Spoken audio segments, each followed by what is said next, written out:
I really love a strengths-based approach.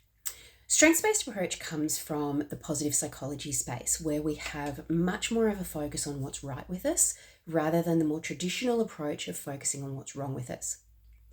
Now, people may think, if we just focus on our strengths, does that mean that we just ignore our weaknesses? And isn't that like looking at the world through rose-colored glasses? And that's not it at all.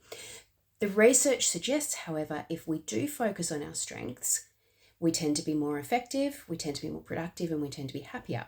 So there's a lot of benefits there.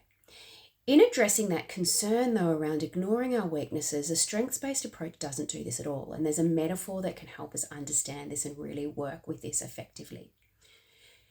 I'm borrowing this metaphor from Robert Biswas Diner. I read this for the first time in one of his books and I found it really helpful, so I've extended on that.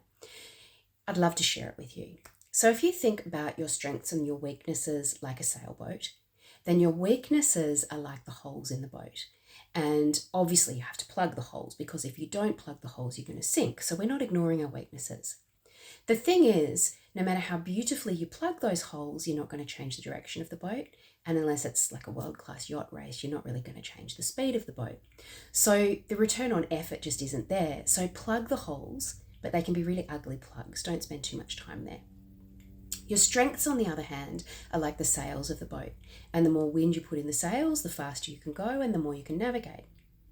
What I find happens, though, is that sometimes people are either unaware of their strengths, or they know what they are, but they use them by default rather than deliberately and with intentionality. And what can happen then is it's like you're sailing your boat potentially really quickly, but you're not actually navigating, and that's where you run into trouble.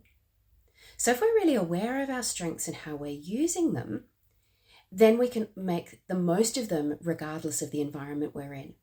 So if it's choppy seas, we can dial our strengths back a bit. If it's smooth sailing, we can dial them up and we can navigate and we can take sharp turns and we can go fast. But it's really important to be aware of that. And if I was to give you a personal example, I tend to come out really high on things like honesty, on the VIA character strengths. As you can imagine, when I'm using this consciously and deliberately and aware of how this is showing up in my behaviors, it works really well for me. I can develop trust and rapport really easily, and I can deliver communication that's quite direct but lands quite well. And I have no doubt you've met someone who's taken honesty into overdrive. Guilty, yeah, very human here, where perhaps you get a bit blunt or there's a bit of oversharing, yeah. And I'm sure you'll have your own examples of strengths that you're using really well, and perhaps when you're less aware of them, you're using less well. So I invite you to think of your strengths and your weaknesses as a sailboat and sail your boat really deliberately and enjoy the ride.